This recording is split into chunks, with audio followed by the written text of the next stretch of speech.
Hello everyone, welcome back to IndianCoding.com. Today we are going to study about Python syntax. So let's see what is it. So how can we execute Python syntax?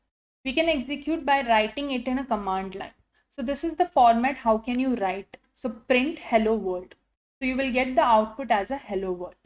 So then what we need to do, it will refer to a space. So we have to give the space there. What happens in case of the Python, you have to provide the space at the beginning of the code line. Then only it will provide you the correct output. Otherwise, it will not provide you the output and you will get the error over that side. So every time if you're going to write anything, you have to provide the space in beginning. So it is a very important part of the Python. So here I'm giving you one example. If 5 is greater than 2, print 5 is greater than 2. Python will give you the error if you skip the indentation. Space is called as the indentation. But what happened? Now on screen you can see that if I'm not going to give any spaces, you will get the error. So you now on screen you can see that I got the error. But what if I'm giving the space properly? Let's see if I'm going to get anything or not. So here on screen, I have mentioned one format. So here I am going to write if, and then I will write the format. Now on screen, you can see that indentation error because I have not written it properly. Now I will write the another form. If 5 is greater than 2, print true. So, but I am providing the space in case of the print. Okay. And I will write it again. So this is the format I mentioned. The space is called the indentation. Now on screen, you can see that the true is mentioned. So that's how you need to do that.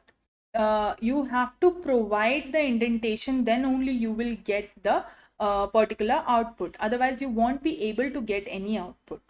So that is how you can do. There's one more example, that is variable in Python. So x is equal to y, x is equal to 5 and y is equal to hello world. So Python has no command for declaring a variable. You will learn more about this variable in Python. So what happened here, the variable I have given, that is x is equal to 5 and y is equal to hello world. But Python has no command for declaring in a y. So we are not declaring it, we are just giving the values. In that case, what happened? We have to work on the comment. So Python has a comment thing. So in screen you can see that right now I will write one thing. So here I am giving you one comment. This is comment. Okay. So in that case, now on screen you can see that you are not getting any values there. Why? Because what is happening, you are not getting any values because comment is not visible on the output. We should get the values that is visible. So comments are usually not visible on the output. These are the some main points of the syntax in the Python. That's all for today's class. Tomorrow we'll study about more features related to Python. Thank you so much.